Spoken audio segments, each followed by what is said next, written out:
Yes, good morning student. देखिए हम लोग चैप्टर 1 को स्टडी कर रहे हैं और चैप्टर 1 में हमने स्टडी किया characteristics of particles of matter. इसके अलावा मैंने आपको बताया था मैटर क्या होता है और मैटर का फॉर्मेशन इस यूनिवर्स में कैसे हुआ होगा।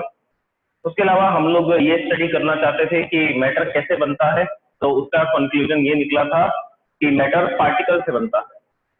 तो अभी हमारा टॉपिक क्या है डिस्कशन का? हमारा डिस्कशन का टॉपिक है पार्टिकल्स की कैरेक्टरिस्टिक को डिस्कस करना।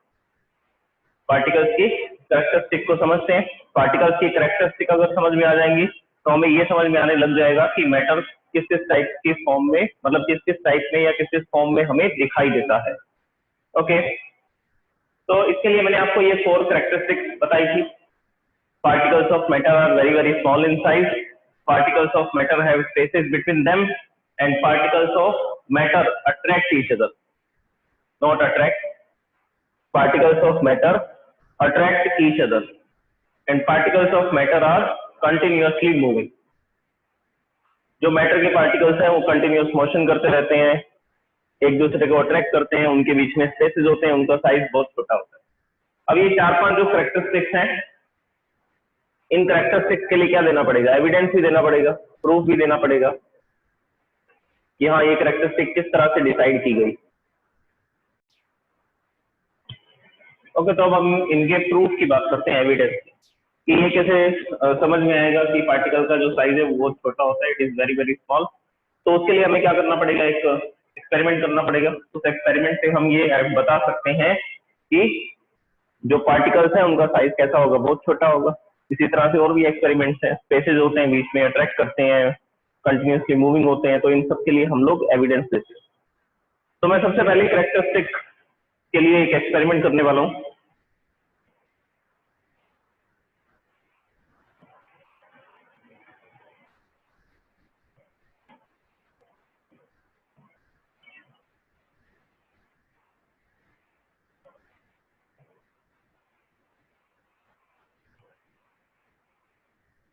देखिए इस कैरेक्टरिस्टिक को प्रूव करना है, किस तरह से किया जा सकता है।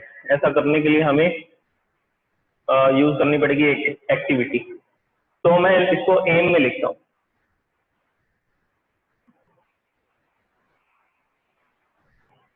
एक्टिविटी है और इसके एम में हम लिखेंगे to prove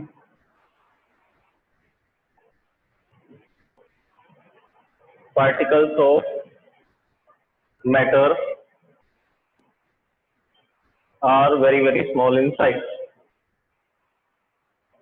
are very very small in size।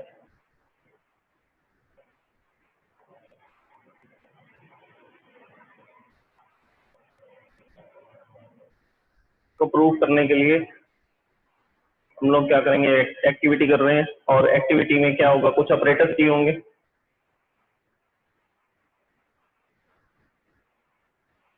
Operators बोल सकते हैं, इंस्ट्रूमेंट्स बोल सकते हैं। तो कौन कौन से ऑपरेटर्स हमें चाहिए होंगे इस एक्टिविटी को करने के लिए? इस एक्टिविटी को करने के लिए हम लोग यूज करेंगे एक ग्लास बीकर का, बीकर यू कैन राइट, और glass beaker,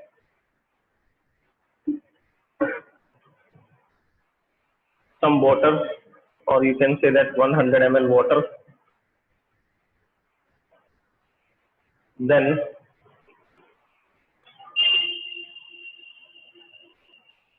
one or two crystals of potassium permanganate, KMnO4. KMnO4 is potassium permanganate. This is potassium permanganate. तो ये सब मटेरियल हमें चाहिए और एक सीजर चाहिए। सीजर मतलब एक चम्मच चाहिए इसको हिलाने के लिए, मिक्सअप करने के लिए, जल्दी से मिक्सअप हो जाए। तो ये सारे के सारे ऑपरेटर्स यूज करेंगे। अब देखिए क्या मेथड होगा। ये एक्टिविटी को लिखने का तरीका होता है, सबसे पहले एम, फिर उसके बाद operators required, next method, method के बाद हम लोग कंक्लूजन निकालेंगे। मेथड में क्या करना है? आपको पूरी एक्टिविटी को एक्सप्लेन करना है। उस एक्टिविटी में हम लोग क्या बताएंगे कि यहाँ पर जो ग्लास बीकर है, ये कितने ग्लास बीकर लेने वाले हैं हम? 10 ग्लास बीकर, 10 ग्लास बीकर ले रहे हैं और एक टेस्ट ट्यूब भी चाहिए, 1 टेस्ट ट्यूब, एक टेस्ट ट्यूब भी चाहिए होगी हमें। ओके, तो स्टार्ट करते हैं। सबसे पहले फर्स्ट बीकर लेंगे, फर्स्ट बीकर, और यहाँ पर 100 ml वाटर ना लिख करके हम लिख देते हैं सम वाटर। कुछ वाटर चाहिए होगा जो हमें एक बीकर से दूसरे बीकर में क्या करना है, ट्रांसफर करना है। तो यहाँ पर हमने लिया 100 ml वाटर, ये सबसे पहला बीकर है, 100 ml वाटर, और इसमें क्या डाल दिया, एक क्रिस्टल डाल दिया पोटेशियम परमैंगनेट का। धीरे धीरे वो क्या होगा, इसमें डिजोल्व हो जाएगा। ये सबसे पहला बीकर है, this is the first beaker. तो यहाँ पर 100 ml वाटर लिया और एक क्रिस्टल डाल दिया पोटेशियम परमैंगनेट का। ये जो पोटेशियम परमैंगनेट है ये कौन से कलर का होता है, ये पर्पल कलर का होता है, ये पर्पल कलर का होता है, और धीरे धीरे ये वाटर में डिजोल्व होगा। सीरम एक चम्मच की हेल्प से हम इसको मिक्स करना स्टार्ट कर देंगे, और हम देखेंगे कि इसका जो कलर है वो कैसा हो चुका है। ये पूरा जो सॉल्यूशन है इसमें ये कंप्लीटली मिक्सअप हो चुका है। मिक्सअप होने के बाद ये कौन से कलर का दिखाई देता है, ये पर्पल कलर का दिखाई दे रहा है, डार्क पर्पल कलर है। ओके, अब देखिए एक बीकर और लेंगे, सेकंड बीकर लेंगे और उसमें 90 ml वाटर ऐड करेंगे, नॉट 100 ml, इसमें 90 ml वाटर डालेंगे। देखिए बीकर के ये जो ग्लास बीकर होते हैं ना, इनके यहाँ पर लेवल्स लिखे होते हैं, 10 ml, 20 ml, 30, 40, 50। तो हम उसके लेवल के अकॉर्डिंग यहाँ पर क्या ऐड करने वाले हैं, this is having 90 ml water. इस बीकर में 90 ml वाटर है। अब क्या करना है, फर्स्ट बीकर से 10 ml निकालना है और इसमें डाल देना है। यहाँ पर मैंने एक टेस्ट ट्यूब ली, किसकी हेल्प से टेस्ट को निकालेंगे, एक टेस्ट ट्यूब लेंगे और यहाँ से कितना निकालेंगे, 10 ml, और कौन से बीकर में डाल देंगे, सेकेंड बीकर में। तो फर्स्ट बीकर से जो पोटेशियम परमैंगनेट और वाटर का जो मिक्सचर था, जो सॉल्यूशन था, उसमें से 10 ml टेस्ट ट्यूब की हेल्प से यहाँ से निकालेंगे और दूसरे बीकर के अंदर इसको क्या कर देंगे, पॉर कर देंगे, इसमें डाल दिया जाएगा। अब हम देखेंगे कि यहाँ पर भी पर्पल कलर आएगा, यहाँ पर भी क्या आएगा, यहाँ पर भी थोड़ा पर्पल कलर आएगा, लेकिन इससे थोड़ा सा फेड हो जाएगा। ये डार्क पर्पल था, तो यहाँ पर कौन सा कलर होगा, यहाँ पर पर्पल कलर होगा। इसके बाद में फिर से इस एक्टिविटी को रिपीट करेंगे। यहाँ पर थर्ड बीकर लेंगे, इस थर्ड बीकर के अंदर भी क्या करेंगे, 90 ml water, this is also having 90 ml water. अब एक टेस्ट ट्यूब, ये जो टेस्ट ट्यूब यूज की थी ये हमने इसमें पॉर कर दी थी, ये खाली हो चुकी है। फिर से इसी टेस्ट ट्यूब को यूज करेंगे और अब इस सेकेंड बीकर से कितना ml पॉर आउट करेंगे, 10 ml। यहाँ से कितने ml इसमें से निकाल लेंगे, 10 ml, और किसमें डाल देंगे, take out 10 ml from the second beaker and pour it, POUR, pour का मतलब होता है डालना। तो इस सॉल्यूशन को pour it in the third beaker. अब ये 10 ml जो सॉल्यूशन था इसको हम लोग थर्ड बीकर में डाल देंगे। तो यहाँ पर भी पर्पल कलर आएगा, यहाँ पर भी कैसा कलर दिखेगा, पर्पल कलर, लेकिन वो फेड होता जाएगा, लाइट होता जाएगा। यहाँ पर डार्क था, फिर उससे लाइट हुआ, फिर उससे लाइट हुआ। ऐसा करते करते हमने इस एक्टिविटी को 10 टाइम्स रिपीट किया, इस एक्टिविटी को 10 टाइम्स रिपीट किया। तो लास्ट में जो बीकर था, जो लास्ट में बीकर था 10th बीकर, इसको रिपीट करते जा रहे हैं। इसमें भी हम लोग क्या देख रहे हैं, इसमें भी हमें पर्पल कलर दिखाई दे रहा है, लाइट है नो प्रॉब्लम, लेकिन पर्पल कलर दिख रहा है।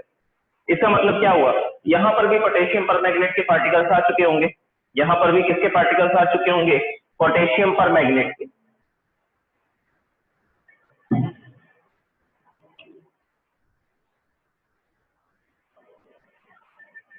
तो इस एक्टिविटी में क्या हो रहा है, देखिए यहाँ पर सिर्फ एक क्रिस्टल को डाला था मैंने। अब उस एक क्रिस्टल के अंदर 10 to the power 30 पार्टिकल्स थे। फॉर एग्जाम्पल ऐसा हम मान रहे हैं कि उस छोटे से क्रिस्टल के अंदर 10 to the power 30 पार्टिकल्स थे, किसके, potassium permanganate. 10 to the power 30 बहुत बड़ा नंबर है, वेरी लार्ज नंबर। तो इतने सारे पार्टिकल्स थे, वो फर्स्ट बीकर के अंदर डिजोल्व हो गए। अब हमने फर्स्ट बीकर से 10 ml टेक आउट किया, निकाला और इसको पॉर कर दिया सेकेंड बीकर में। तो हमने देखा इसमें भी पर्पल कलर आ गया। फिर सेकेंड बीकर से ये 10 ml निकाला, थर्ड बीकर में डाल दिया जिसमें 90 ml वाटर था। फिर हमने देखा इसमें भी पर्पल कलर आ गया। अब ऐसा करते करते 10 टाइम्स हमने इस एक्टिविटी को रिपीट किया, और जो लास्ट में 10th बीकर था, जो लास्ट वाला बीकर था 10th बीकर, उस बीकर के अंदर भी हमने जैसे ही 10 ml डाला, 9th बीकर के अंदर से 10 ml निकाला, और 10th बीकर के अंदर जैसे ही हमने उसको पॉर किया, डाला, तो देखा इसमें भी पर्पल कलर आ रहा है। तो इसका मतलब अभी भी इसके अंदर पोटेशियम परमैग्नेट के पार्टिकल्स। और ये जो प्रोसेस थी, इस प्रोसेस को क्या बोलते हैं? डाइल्यूशन। इस प्रोसेस को क्या बोलते हैं? डाइल्यूशन। ये कॉन्सेंट्रेटेड सॉल्यूशन था, हम इसको क्या करते जा रहे हैं? डाइल्यूट करते जा रहे हैं। पोटेशियम परमैग्नेट की जो क्वांटिटी है वो सॉल्यूशन में क्या होती जा रही है? कम होती जा रही है। लेकिन फिर भी 10th बीकर में पर्पल कलर आ रहा है, तो इसका मतलब यहाँ पर भी पोटेशियम परमैग्नेट के अभी भी पार्टिकल्स हैं। अभी भी क्या है? पार्टिकल्स हैं। तो ये छोटा सा जो मैंने यहाँ पर क्रिस्टल डाला था, जिसकी वजह से फर्स्ट बीकर में डार्क पर्पल कलर आया था, तो इस छोटे से क्रिस्टल में, इस क्रिस्टल में इतने सारे पार्टिकल्स थे कि वो आगे से आगे बीकर्स को क्या करते जा रहे हैं? पर्पल कलर में, पर्पल कलर के सॉल्यूशन में कन्वर्ट करते जा रहे हैं। तो इससे सिर्फ एक ही बात समझ में आती है कि इतने छोटे से क्रिस्टल में इतने सारे पार्टिकल्स होंगे, तभी तो ऐसा हो रहा है। अब पार्टिकल्स इतने सारे हैं, एक छोटी सी जगह में, एक इतनी सी जगह में बहुत सारे पार्टिकल्स हैं, तो इसका मतलब क्या हुआ? पार्टिकल का साइज कैसा होना चाहिए? पार्टिकल का साइज स्मॉल होना चाहिए, very very small. Tiny particles होने चाहिए जो हम नेक्ड आई से नहीं देख सकते, जो हम नेक्ड आई से नहीं देख सकते। हमें माइक्रोस्कोप का, हाई पावर माइक्रोस्कोप का यूज करना पड़ेगा इन पार्टिकल्स को देखने के लिए। ओके, तो फिर से सुन लीजिए, इस एक्टिविटी से ये समझ में आ रहा है कि पोटेशियम परमैग्नेट जो था उसका एक छोटा सा क्रिस्टल हमने वाटर में डाला था, लेकिन हम आगे से आगे वो 10 ml सॉल्यूशन ट्रांसफर करते जा रहे हैं और लास्ट बीकर में भी पर्पल कलर आ रहा है। तो इसका मतलब ये हुआ कि पार्टिकल्स का जो नंबर है वो बहुत ज्यादा था, कि जो पार्टिकल्स का जो नंबर है वो बहुत ही क्या था? Large, very large. जैसे मैंने आपको एग्जांपल बताया, ये अप्रोक्सीमेट कितने पार्टिकल्स है उस क्रिस्टल में? 10 टू द पावर 30 पार्टिकल्स। अब इतने सारे पार्टिकल्स थे और कितनी जगह में? ये क्रिस्टल तो इतना सा था, बिल्कुल छोटा सा था क्रिस्टल, जैसे शुगर क्रिस्टल होता है, शुगर का एक पार्टिकल होता है, क्रिस्टल होता है, वैसे ये एक छोटा सा क्रिस्टल था, लेकिन इसमें इतने सारे पार्टिकल। अब इतनी सी जगह में इतने सारे पार्टिकल्स आ सकते हैं, तो जरूर उन पार्टिकल्स का साइज कैसा होना चाहिए? वेरी वेरी स्मॉल, बहुत छोटा होना चाहिए, टाइनी पार्टिकल्स होने चाहिए। तो यहाँ पर इस एक्टिविटी के बाद हम इसका क्या लिख सकते हैं? कंक्लूजन लिख सकते हैं। इस एक्टिविटी के बाद हम क्या लिख सकते हैं? कंक्लूजन। कंक्लूजन में क्या लिखेंगे? This is the conclusion. Particles of matter are very very small in size. Particles of matter are very very small in size. तो ये हमने इस एक्टिविटी से प्रूव कर दिया कि जो पार्टिकल्स हैं मैटर के, उनका साइज कैसा होता है? बहुत छोटा होता है, वेरी वेरी स्मॉल होता है। तो ये एक्टिविटी लिखेंगे फर्स्ट ऑब्जर्वेशन को, फर्स्ट कैरेक्टरिस्टिक को प्रूव करने के लिए।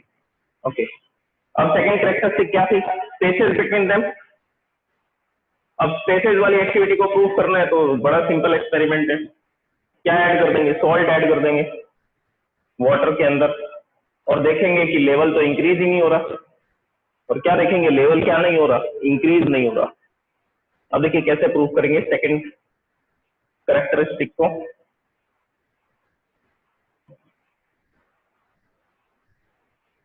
अच्छा, एक इंपॉर्टेंट इंफॉर्मेशन सुनिए, फ्राइडे को आपका टेस्ट है फर्स्ट चैप्टर का, और आपको स्टडी करना है फ्लूइडिटी तक। कहां तक स्टडी करना है? Fluidity,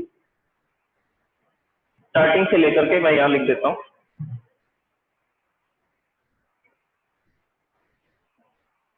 class test on Friday.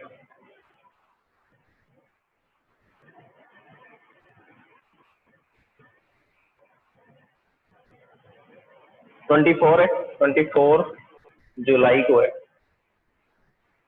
Okay, कहां से कहां तक है?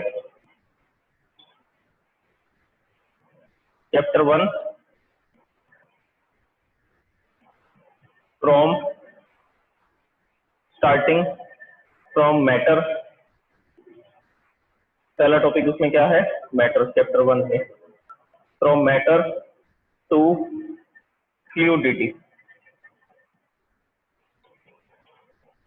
From matter to fluidity. 4-5 pages है, ये आपको स्टडी करने हैं और ये आप लोग नोट कर लीजिए अपनी डायरी के अंदर या अपनी नोटबुक में, ये इनका टेस्ट है। Please note down in your notebook.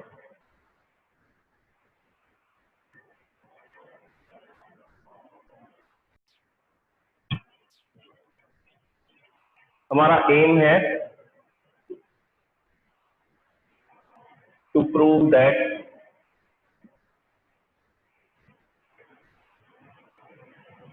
particles of matter have spaces between them. जो डायग्राम है वो मेथड में आता है एंड apparatus required, कौन कौन से apparatus चाहिए होंगे, क्या क्या materials चाहिए होंगे. apparatus required लिख सकते हैं या आप उसकी बजाय क्या लिख सकते हैं, materials required.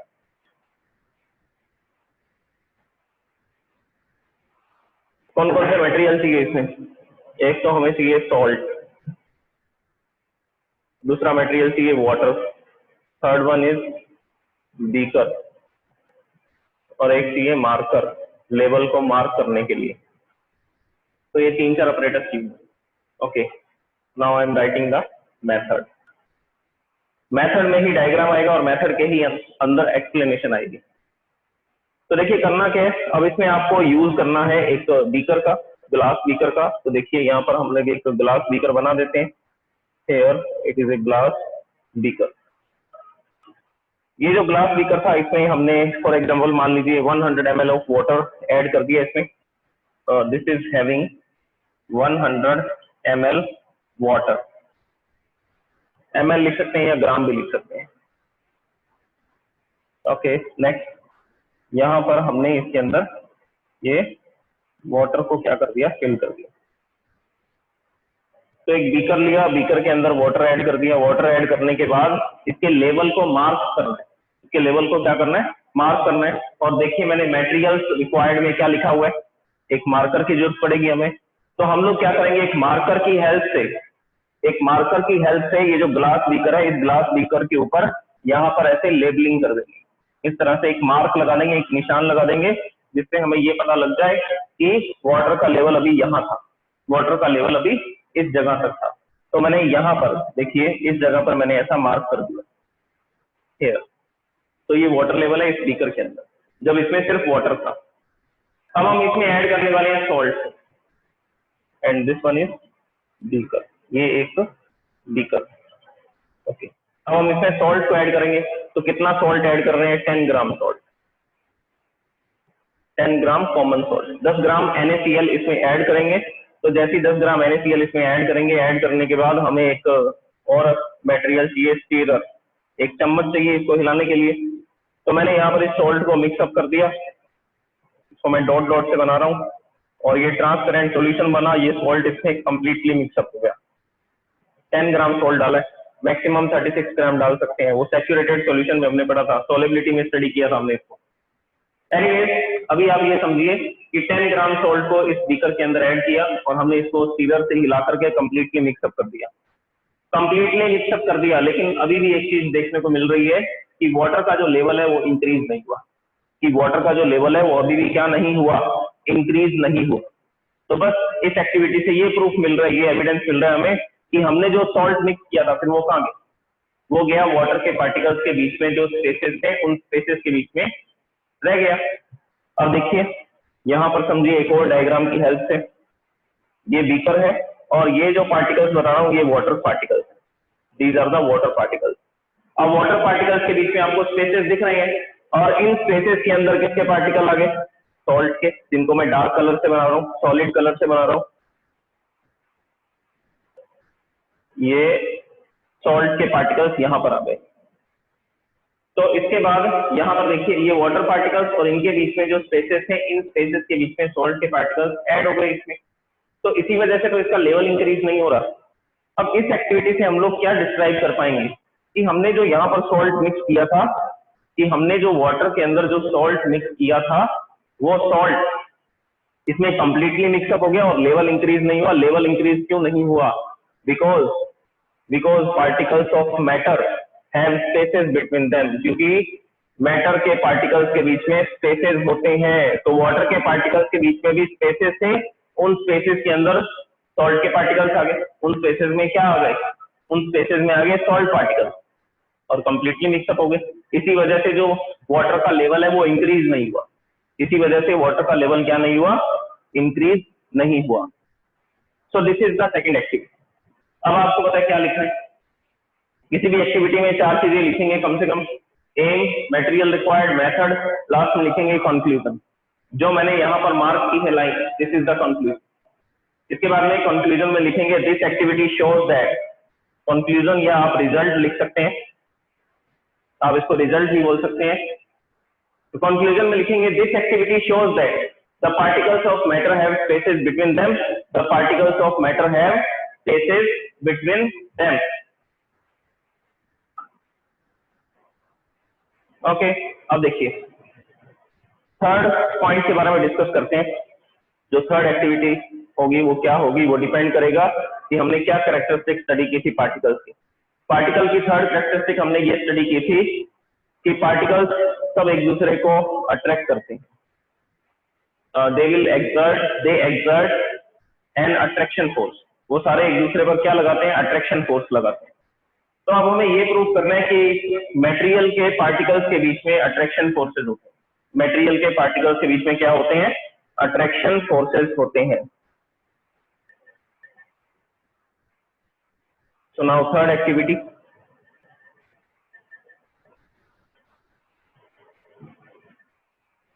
थर्ड एक्टिविटी में नीचे लिखते हैं हम लोग, this is the activity third, to prove that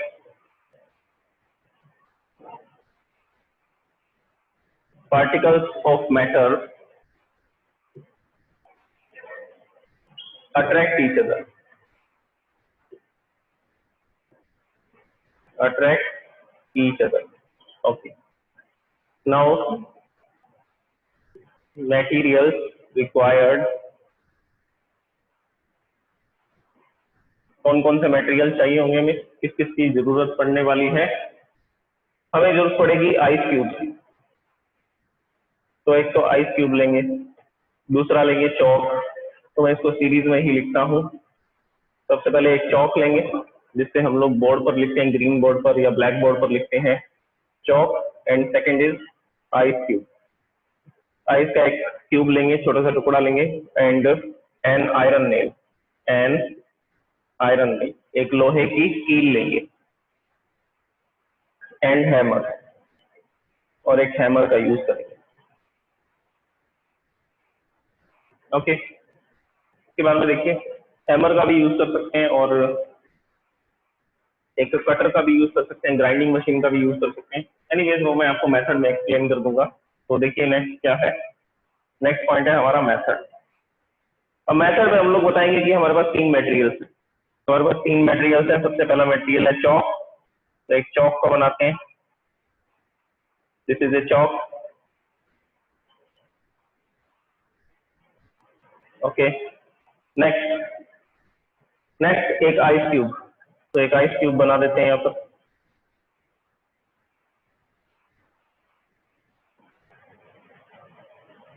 this is an ice cube. Next N iron nail,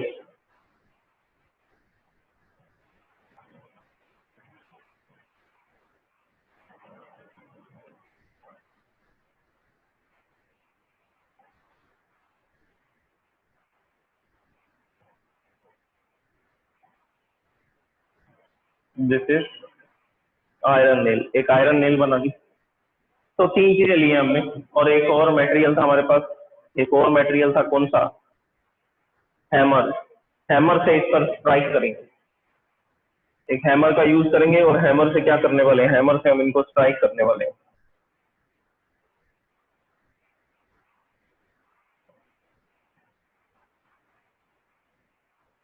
एक हैमर भी हमने बना दी डायग्राम में। तो इस हैमर से क्या करेंगे, हम इस ऑब्जेक्ट को क्या करेंगे, यहाँ पर ऐसा स्ट्राइक करेंगे, और जैसे स्ट्राइक करेंगे इस हैमर से तो क्या होगा, ये जो चौक है, spelling is wrong, CHAL, Chowk. Okay, ये जो चौक है,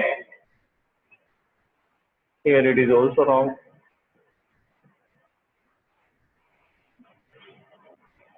इसके ऊपर हमने हैमर से स्ट्राइक किया। तो जैसे ही हैमर से स्ट्राइक किया क्या होगा, ये तो पाउडर में कन्वर्ट हो जाएगा। जैसे ही हम चौक के ऊपर हैमर से स्ट्राइक करेंगे, ये किस में कन्वर्ट हो जाएगा, ये तो पाउडर में कन्वर्ट हो जाएगा।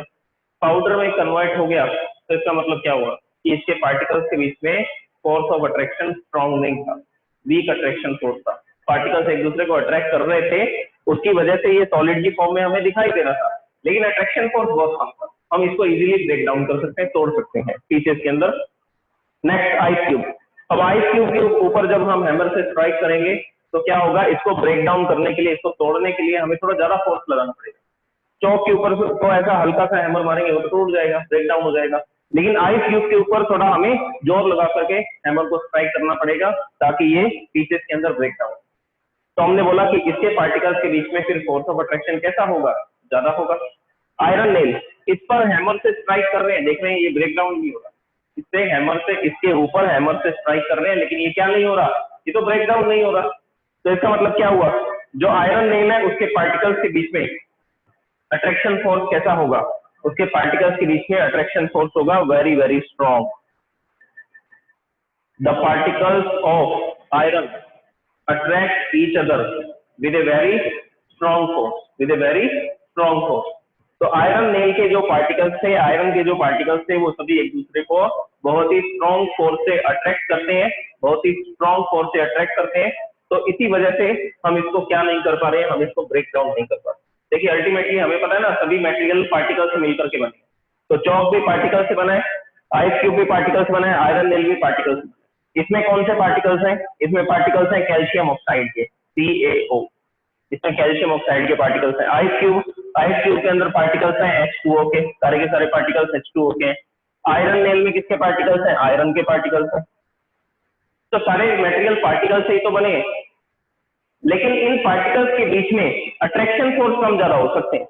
तो ये जो चौक था, कैल्शियम ऑक्साइड के जो पार्टिकल्स थे, इनके बीच में अट्रैक्शन फोर्स वीक था, स्ट्रॉन्ग नहीं था, बहुत कम अट्रैक्शन फोर्स था। हम इसको इजीली ब्रेक डाउन कर सकते। जैसे मेरे पास एक चौक है, मैंने इस पर फोर्स लगाया, ये 2 पीसेस में ब्रेक डाउन हो जाएगा। जो चौक होता है वो 2 पीसेस में क्या हो जाता है, वो ब्रेक डाउन हो जाता है, टूट जाता है। लेकिन आइस क्यूब, देखिए ये चौक है मेरे पास, इस पर क्या कर रहा हूं मैं, ऐसा हल्का सा थोड़ा सा फोर्स लगाता हूँ, इधर 2 पीसेस में ब्रेक डाउन हो रहा है, टूट रहा है। इसका मतलब यहाँ पर जो पार्टिकल्स थे और यहाँ पर जो पार्टिकल्स थे, उनके बीच में अट्रैक्शन फोर्स वीक था। और आपने जैसे ही एक्सटर्नल फोर्स लगाया, बाहर से फोर्स लगाया, उन पार्टिकल्स के बीच का जो अट्रैक्शन फोर्स था वो आपने ब्रेक डाउन कर दिया, पार्टिकल एक दूसरे से दूर दूर हो गए और ये 2 पीसेस के अंदर ब्रेक डाउन हो गया, और ये 2 पीसेस में ब्रेक डाउन हो गया। लेकिन आइस क्यूब के साथ ऐसा नहीं होगा, आप उस पर हाथ से ऐसा फोर्स लगा के उसको तोड़ नहीं, क्योंकि आइस क्यूब के पार्टिकल्स के बीच में जो वाटर के पार्टिकल्स हैं, उनके बीच में स्ट्रॉन्ग अट्रैक्शन फोर्स है। हैमर के थ्रू हम इसको क्या कर सकते हैं, ब्रेक डाउन कर सकते हैं, तोड़। ओके, आयरन नेल, जो आयरन नेल है उसके ऊपर हम हैमर से स्ट्राइक कर रहे हैं, लेकिन ये ब्रेक डाउन नहीं हो रहा। तो हमने बोला कि आयरन नेल के अंदर जो आयरन पार्टिकल्स है, वो जो आयरन पार्टिकल्स हैं, उनके बीच में strong attraction force, strong attraction force होने की वजह से वो पार्टिकल एक दूसरे से दूर नहीं जा रहे, और ये जो मटेरियल है ये टूट नहीं रहा, ये ब्रेक डाउन नहीं हो रहा, 2 पीसेस में डिवाइड नहीं हो रहा। तो इससे क्या कंक्लूजन निकलेगा, इससे हम लोग कंक्लूजन निकालेंगे। देखिए क्या कंक्लूजन निकालने वाले हैं हम।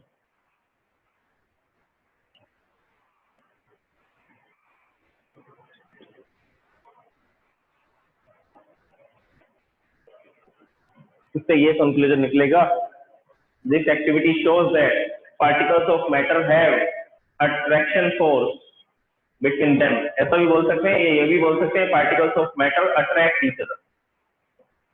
अट्रैक्शन फोर्स में बी वीक और स्ट्रॉन्ग, अट्रैक्शन फोर्स वीक भी हो सकता है और स्ट्रॉन्ग भी हो सकता है, लेकिन अट्रैक्शन फोर्स होता है। लिक्विड के पार्टिकल्स में भी अट्रैक्शन फोर्स होता है, गैस के पार्टिकल्स में भी अट्रैक्शन फोर्स होता है, लेकिन नेग्लिजिबल होता है, बहुत कम होता है, वेरी वेरी स्मॉल होता है, बहुत कम होता है, लेकिन अट्रैक्शन फोर्सेज होते हैं। ओके स्टूडेंट्स, देखिए हमने 3 एक्टिविटीज तो डिस्कस कर ली है, अब लास्ट एक्टिविटी बची है जिसमें हमें ये प्रूव करना है कि मटेरियल के जो पार्टिकल्स हैं वो लोग कंटिन्यूअसली मोशन में रहते हैं, परपेचुअल मोशन करते हैं, मतलब कि लगातार मूवमेंट करते रहते हैं, रुकते नहीं है, रेस्ट में नहीं होते पार्टिकल्स, पार्टिकल्स हमेशा क्या करते रहते हैं, मोशन करते रहते हैं। तो हम इस एक्टिविटी को कल प्रूव करेंगे और कुछ डेफिनेशन स्टडी करेंगे, और ये आपके टेस्ट का सिलेबस है, फ्राइडे को टेस्ट है 24 जुलाई को, और चैप्टर 1 का मैटर से लेकर के फ्लूइडिटी तक ये आपको लर्न करना है। सुबह 9 बजे टेस्ट होगा फर्स्ट क्लास में।